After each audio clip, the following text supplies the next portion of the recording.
Hey everyone, I'm Mrs. Scarpetta. I teach art at Fox Hill. Today I want to talk to you about Art to Remember, where you will have the option to buy a whole bunch of really cool products that have your artwork on it. If you are working from home, I will post information about how you can upload your artwork to the website and then buy products if you choose. If you're working at school, your art teacher will take care of that for you. We will send home more information later about how you can order supplies. For today, we're going to start our art production. So, let's get started.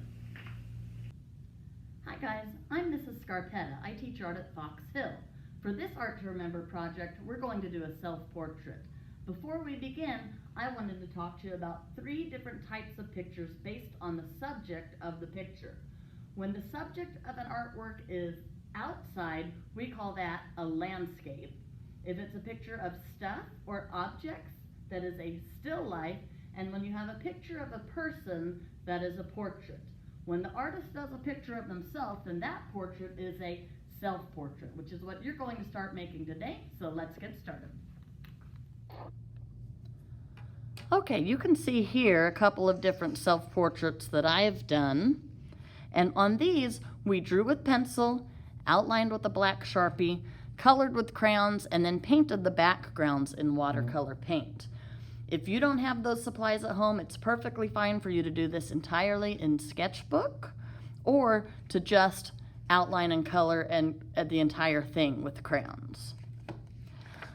I put this sheet in here because I wanted to show you before we get started some different ways that you can do hair, and that there's lots and lots of different ways to do face features like eyes and nose. It's up to you how you want to do yours. Just make sure you don't forget to put in eyebrows and ears, because those are 2 things that people often forget. So once you have your name on your paper, you can go ahead and get started. Make sure your paper is going tall up and down, and we're going to start by tracing a circle. If you don't have a circle stencil at home, a bowl turned upside down or any round object will do. And one of the most important things for when you're drawing a portrait is where the eyes go. So I always start with that first.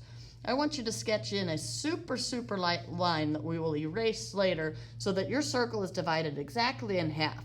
The top half is the same size as the bottom half, and that's right where your eyes should go.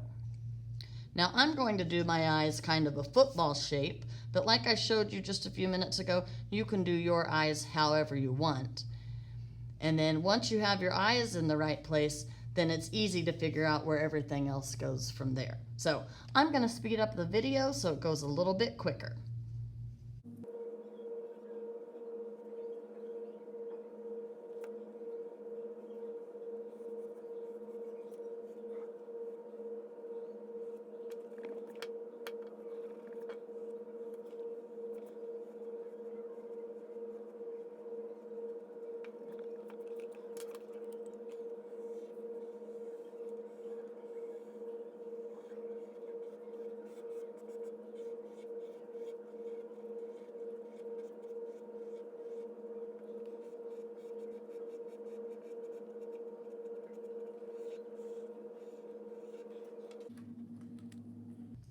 Okay, one thing that I forgot to talk about earlier is I want you to put something on your t-shirt that tells me about you.